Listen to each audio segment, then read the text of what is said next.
নমস্কাৰ বন্ধু বান্ধৱীসকল আৰু এটা নতুন ভিডিঅ'লৈ আপোনালোকক স্বাগতম। আজি আমি ইয়াত ৱৰ্ল্ড জিঅ'গ্ৰাফিৰ ওপৰত কিছুমান কুৱেশ্যন ডিছকাছ কৰিম। আমাৰ প্ৰথম কুৱেশ্যনটো হৈছে a group of star is known as তৰাৰ এটা গোটক কি নামেৰে জনা যায়? আৰু ইয়াৰ শুদ্ধ উত্তৰটো হ'ব option number A galaxy. Next question number 2 in which galaxy our solar system located? আমাৰ সৌৰজগত কোনটো ছায়াপথত অৱস্থিত? আৰু ইয়াৰ শুদ্ধ উত্তৰটো হ'ব option number B milky way. Next question number 3 what does the study of the universe called? বিশ্বব্ৰহ্মাণ্ডৰ অধ্যয়নটোক কি বুলি কোৱা হয়? আৰু ইয়াৰ শুদ্ধ উত্তৰটো হ'ব option number C cosmography. Next question number 4 which among the following is not a terrestrial planet? নিম্নলিখিত কোনটো স্থলজ গ্ৰহ নহয়? আৰু ইয়াৰ শুদ্ধ উত্তৰটো হ'ব option number B Jupiter. Next question number 5 Mariana Trench, the deepest point on earth, is located in which ocean? Mariana Trench পৃথিৱীৰ আটাইতকৈ গভীৰ বিন্দু কোনটো মহাসাগৰত অৱস্থিত? আৰু ইয়াৰ শুদ্ধ উত্তৰটো হ'ব option number B Pacific ocean. Next question number 6 Patagonia desert is in Patagonia মৰুভূমি ক'ত আছে? আৰু ইয়াৰ শুদ্ধ উত্তৰটো হ'ব অপশ্যন নম্বৰ বি নেমিবিয়া।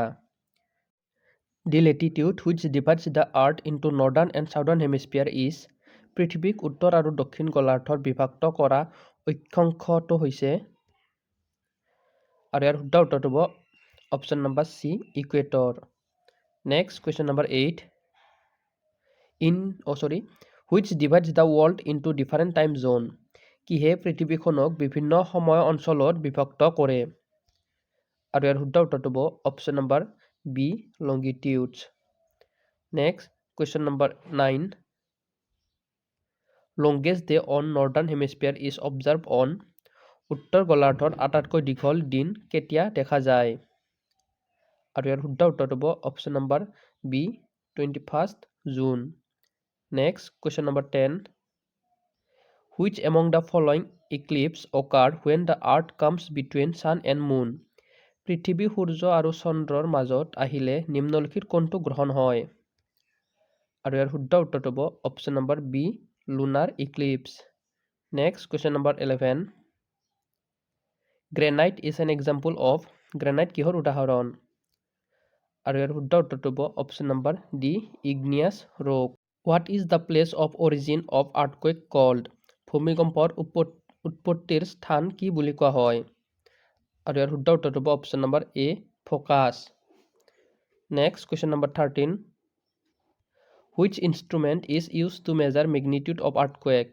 ভূমিকম্পৰ পৰিমাণ জোখাৰ বাবে কোনটো সঁজুলি ব্যৱহাৰ কৰা হয়? আৰু ইয়াৰ শুদ্ধ উত্তৰটো হ'ব option number B Richter scale.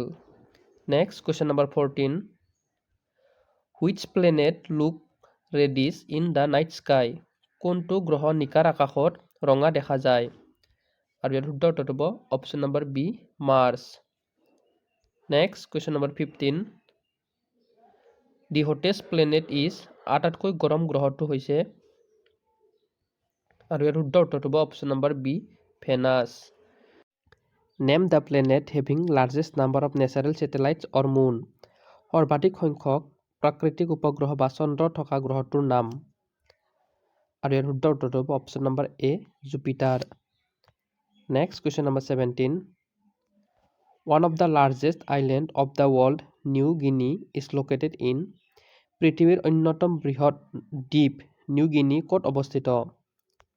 আৰু ইয়াৰ শুদ্ধ উত্তৰটো হ'ব অপশ্যন নম্বৰ বি ইণ্ডোনেছিয়া।